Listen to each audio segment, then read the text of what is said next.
What about this guy? Off the tripod and on flat. Off the tripod and flat. I got it. I got it.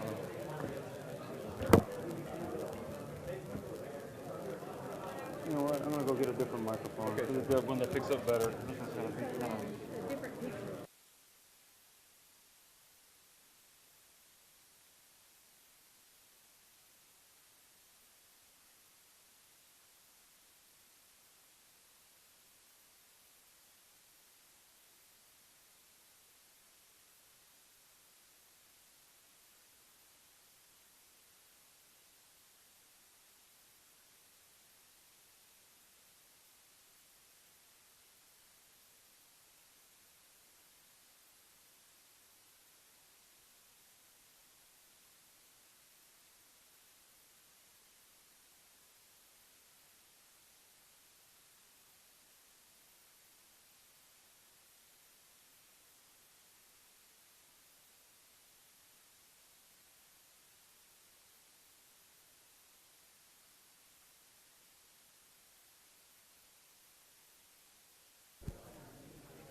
Different microphone. Had to change mics. Mic check. Different mic and mic check. Check. All right.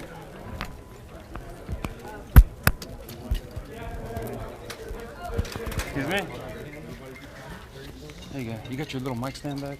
Yeah. Yeah, took it down there.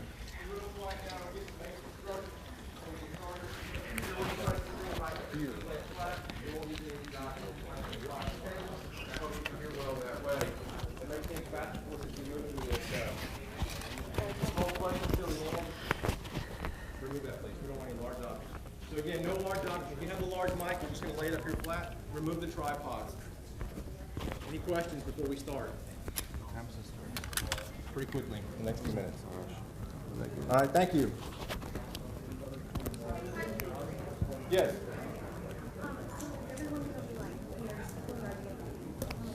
Everybody will be here on this table here. Okay. No, we're going to pass the mic around. Okay. We're going to test this, make sure we're going to test it for you. Test 1, 2, 3. Test 1, 2, 3. Testing 1, 2, 3. Test 1, 2, 3. We still have feedback.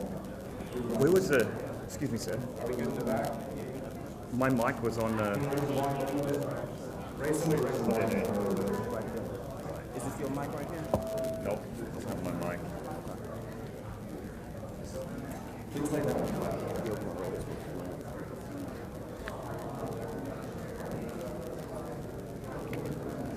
Testing 1, 2, 3. Can you hear me in the back?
Testing 1, 2, 3. Somebody in the back, give me a mic check, please. Can you hear me good? Okay, what about this side of the room, somebody in the back? Can you hear me well? Back corner behind the camera. Let me come up a little bit. Testing 1, 2, 3. Testing 1, 2, 3. Hey, Danny in the back, can you hear me well? Can you hear me? Is it clear? Still garbled. Turn it up a little bit. All right. Testing 1, 2, 3. Testing 1, 2, 3. Danny, if you give me a sign, let me know. Testing 1, 2, 3. Testing 1, 2, 3. Testing 1, 2, 3. Mic check.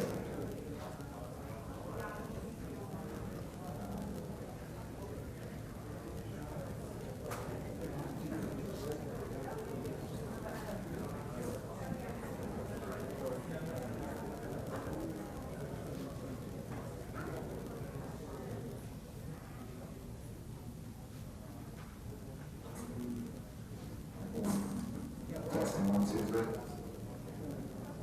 Testing 1, 2, 3. 1 to the All right, Dan, can you hear me to that? From that side?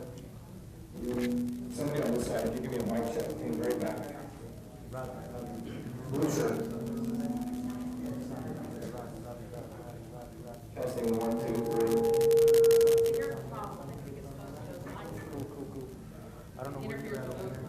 Testing 1, 2, 3.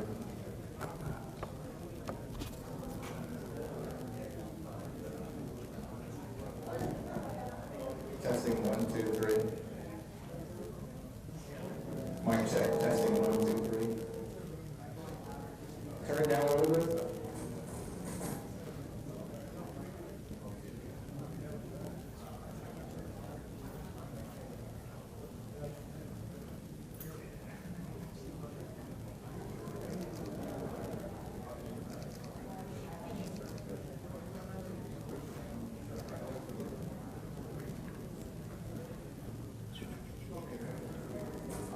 Testing 1, 2, 3. Testing 1, 2, 3. Is that better? Okay. Good job.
Y'all need to go into a Wi-Fi. I can give you that password.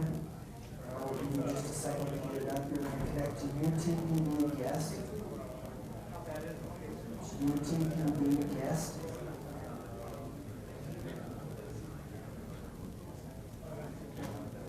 Okay, if you're ready, the password is in all caps. UTPB $, A, and then lowercase UG 2019.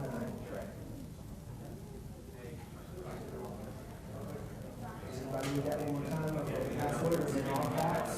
UTPB $, A, and then lowercase UG 2019.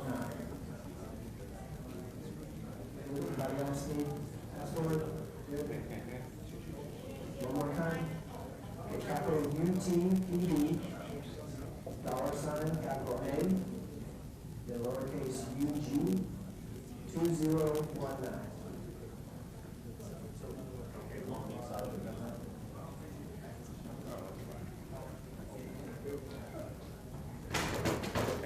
Perfect.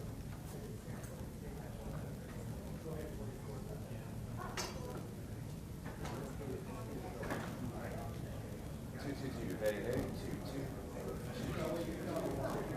Hey, 1, 2, 2, 2. Hey, hey.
You guys are about 2 minutes away. You good? That's his mic. Everyone go ahead and have a seat and remain quiet for just a moment. We'll get started shortly. How are you, sir? He's going to be standing.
Yesterday, August 31st, was a Saturday. Should have been a great day, a long holiday weekend. Instead, a little after 3 in the afternoon, we had something happen that we never would wish on anyone. The Texas Department of Public Safety made an initial traffic stop at about 3:15 on I-20 yesterday afternoon, and their trooper was shot during that traffic stop. Our subject then proceeded into the city of Odessa, and over a period of time created several more victims.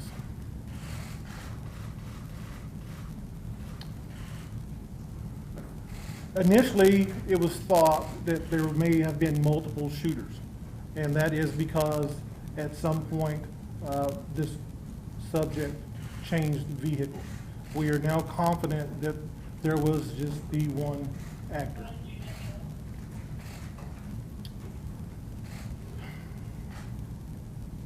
This is an ongoing investigation. It is active. There are still multiple crime scenes that are being worked. There are no definitive answers as to motive or reasons at this point. But we are fairly certain that the subject did act alone. You'll notice that I'm not naming this subject, and there's a reason for that. I refuse to. I'm not going to give him any notoriety for what he did. We'll provide that information to you, but not in this public stage. As we stand, 22 people are injured, 3 of them law enforcement.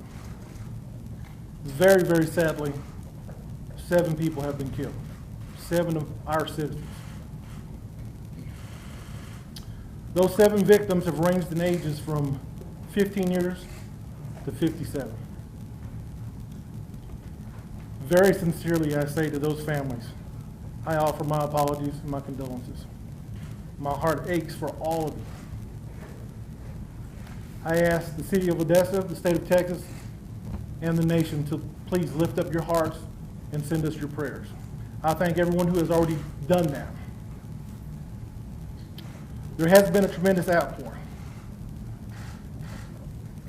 Just to the local audience, please, with your show of support, you're going to the crime scenes and you're dropping off food and water, and that is much appreciated, but it is also hindering the investigation. So please, if we could stop that and just bring that stuff to a central location here at UTPB would be great. Also want to thank all the support we've gotten from other local, state, and federal law enforcement agencies. The outpouring of resources has been amazing. The cooperation while this incident was ongoing was amazing. Please understand this is a different type of active shooter that we were involved with because he was mobile. And that creates some very special type of issues.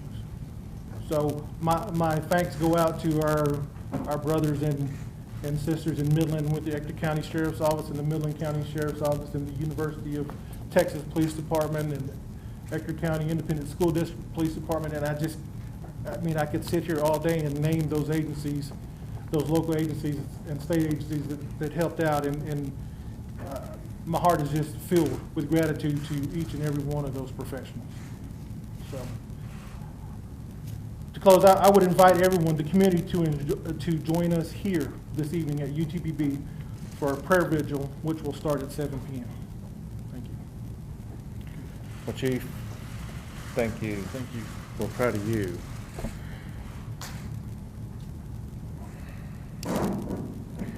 As you all know,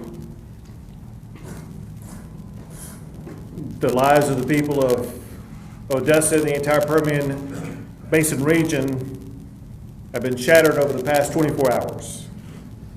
Hearts have been broken. We want people of the Permian Basin to know that all of Texans stand with you and embrace you at this time of challenge. We are here today, and we'll be here every day until this community is pieced back together. But we know that words alone are inadequate. Words must be met with action. I want to thank the police chief for his tireless efforts over the past 24 hours in the robust and heroic response that he and his fellow law enforcement agencies and officers utilized to bring the gunman down and to quickly de-escalate the challenge and to literally save lives that could have been lost had it not been for the action of the collaborative effort by law enforcement. Along those lines, we cannot thank enough all of the first responders from all of the law enforcement agencies involved in this process to ensure that they were going to be able to do what was necessary to restore safety in this community. As governor, I particularly want to thank the Texas Department of Public Safety for what they did. We talk about this all the time, and that is, there is no such thing as a routine stop. The way all this began yesterday was with what would be categorized as a routine stop by the Texas Department of Public Safety, only for that stop to immediately escalate into gunfire by this killer, with a DPS officer being injured in the process. So I appreciate the way that the Texas Department of Public Safety steps up every single day, always prepared, knowing that their lives are on the line any stop they make, ensuring safety in our communities across the state. I also want to express my gratitude to the incredible healthcare providers in this region. They had to deal with probably what was their most challenging day ever, and they stepped up with collective calm and poise to make sure that they were able to heal the wounded as quickly as possible. I want to express my deepest sorrow for the families who have lost a loved one and for all the victims who have been wounded. The hurt you feel is incalculable, but you must hold on to the hope that you can also have. And we're seeing this already with the family of one of the victims.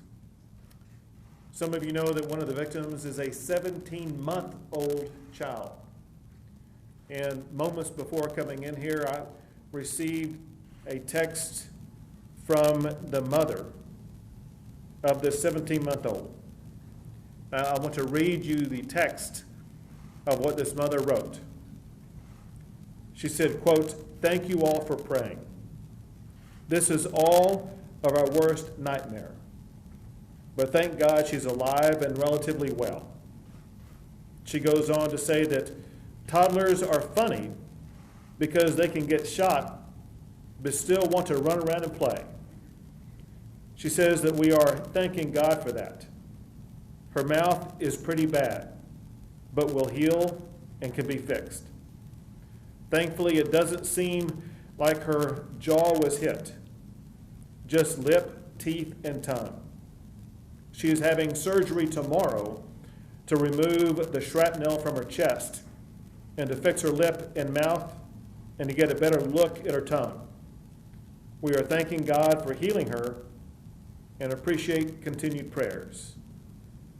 Well, I want her family to know that they can be assured of those prayers today, tomorrow, and every day as that young child continues her pathway to healing.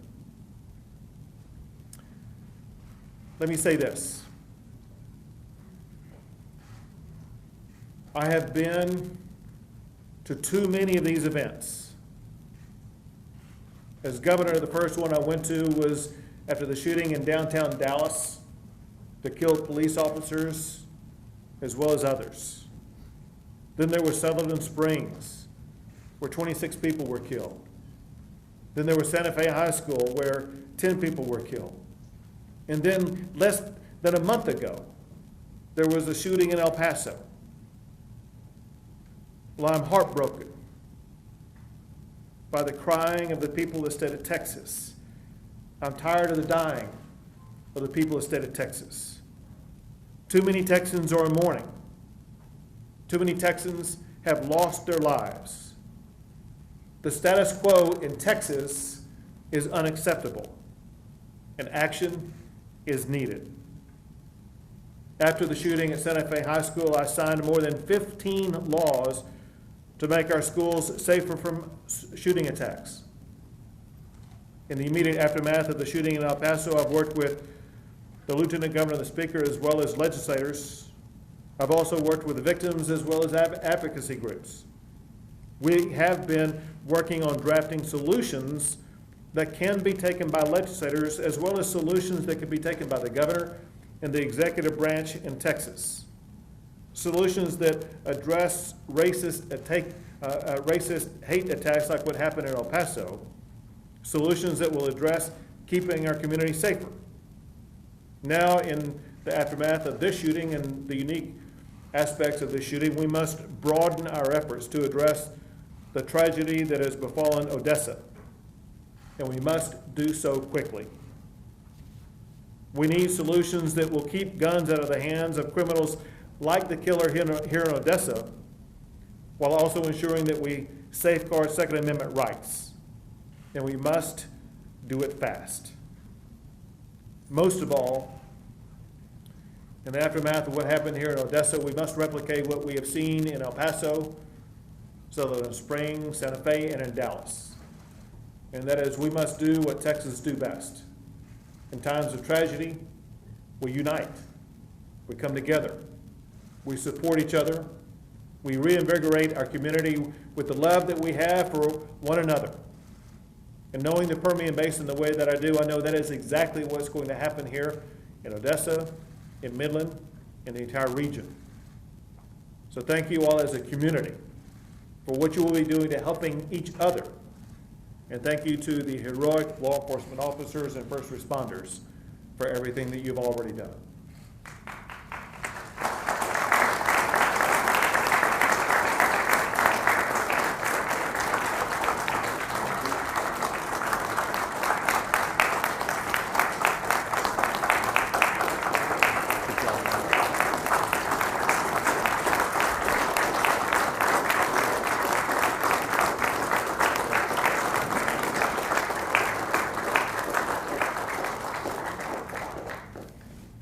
Well, as we continue with this press conference,